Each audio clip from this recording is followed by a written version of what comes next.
বাঙালি আর পাতে কাতলা মাছ থাকবে না এটা হতেই পারে না। কাতলা মাছের বিভিন্ন রেসিপি হয়তো আপনারা আগেও ট্রাই করেছেন, আমি গ্যারান্টি দিয়ে বলছি আপনারা এই রেসিপিটা কোথাও পাবেন না। এই রকম স্বাদের দই কাতলা বানানোর জন্য আপনাদেরকে অবশ্যই ভিডিওটা না টেনে শেষ পর্যন্ত দেখতে হবে। নমস্কার বন্ধুরা, আমি দেবী, আপনারা দেখছেন দেবীর পাকশালা। আজকে আমাদের রেসিপি দই কাতলা। তো চলুন আপনাদেরকে রান্নার উপকরণগুলো এক নজরে দেখিয়ে নিই।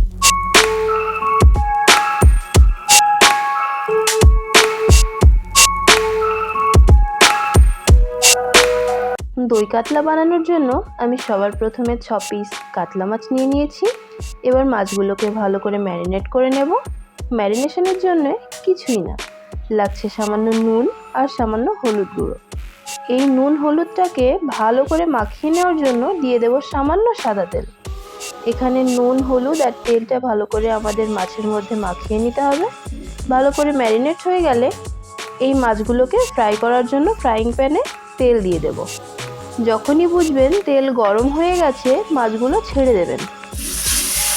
দই কাতলা বানানোর জন্য মাছগুলো খুব একটা ভাজার প্রয়োজন হয় না, স্লাইটলি ভাজা হয়ে গেলে মাছগুলোকে এপিট ওপিট করে তুলে নেব। এই দেখুন একটা খুব সুন্দর কালার চলে এসেছে। এবার মাছগুলোকে তুলে নিচ্ছি। এবার ওই একই মাছ ভাজার তেলে প্রথমে দিয়ে দেব কয়েকটা এলাচ, তারপর দিয়ে দেব কয়েকটা লবঙ্গ এবং তেজপাতা আর শুকনো লঙ্কা। এগুলো গরম হয়ে গেলে দিয়ে দেব পেঁয়াজ বাটা। পেঁয়াজটা আমাদের এখানে খুব ভালো করে ভেজে নিতে হবে। পেঁয়াজ ভাজাটা হচ্ছে। এবার আমি আপনাদের একটা পেস্ট দেখিয়ে দিচ্ছি।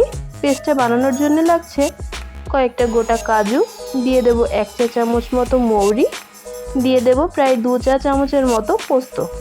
এবার 5 থেকে 7 মিনিট একটু ভিজিয়ে রেখে পেস্টটা করে নিতে হবে। এবার পেঁয়াজ ভাজার মধ্যে আদা রসুনের পেস্ট দিয়ে দেব, ভালো করে মিশিয়ে নেব।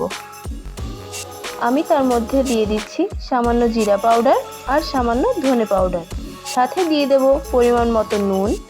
তারপর গ্যাসের ফ্লেমটাকে স্লো করে আমাদেরকে এটাকে খুব ভালো করে কুক করে নিতে হবে। যতক্ষণ না পর্যন্ত পুরো মশলাটা থেকে তেল ছাড়ছে ততক্ষণ এরকমভাবে কুক করে নিতে হবে। এবার দিয়ে দেব ভালো করে ফেটিয়ে নেওয়া দই। এই সময় গ্যাসের ফ্লেমটা একদম লো রাখবেন। দই দেওয়ার পর কন্টিনিউয়াসলি নাড়তে থাকবেন খুব ভালো করে। এবার ভালো করে নাড়তে থাকুন, না হলে দইটা ফেটে যেতে পারে। এবার কাজু, মৌরি ও পোস্তর পেস্টটা দিয়ে দেব। আপনারা হয়তো দই কাতলা বানানোর জন্য অনেক মশলাই ব্যবহার করেছেন। এই মশলাটা একবার ব্যবহার করে দেখুন, আশা করি আপনাদের খুব ভালো লাগবে। পেস্টটাকে ভালো করে কুক করে নিতে হবে। ভালো করে মশলাটা কষানো হয়ে গেলে আমি দিয়ে দেব পরিমাণ মতো জল। জলটা দিয়ে ফুটে ওঠার পর ভাজা মাছগুলো দিয়ে দেব। এবার এটাকে ঢাকা দিয়ে ফুটতে দেব 5 থেকে 7 মিনিট। এই সময় গ্যাসের ফ্লেমটাকে মিডিয়াম টু লোতে রাখবেন। তারপর ঢাকা খুললেই রেডি আমাদের দই কাতলা। দেখুন কি লোভনীয় লাগছে দেখতে, একদম কম তেল মশলা দিয়ে রান্না, অথচ কি দারুণ লাগছে। এবার ওপর দিয়ে চেরা কাঁচা লঙ্কা আর সামান্য ধনে পাতা দিয়ে দেব। তারপর গরম গরম ভাতের সাথে পরিবেশন করুন দই কাতলা। আমি গার্নিশিংয়ের জন্য ছড়িয়ে দিয়েছি কয়েকটা বেরেস্তা। আশা করি এই রেসিপিটা আপনাদের নিশ্চয়ই ভালো লেগেছে। বাই দ্য ওয়ে, আমি দেবী, আপনারা দেখছেন দেবীর পাকশালা। দেখা হচ্ছে আপনাদের সাথে নেক্সট ভিডিওতে। ভালো লাগলে চ্যানেলটি অবশ্যই সাবস্ক্রাইব করে পাশে থাকবেন এবং ভিডিওতে লাইক দিতে অবশ্যই ভুলবেন না।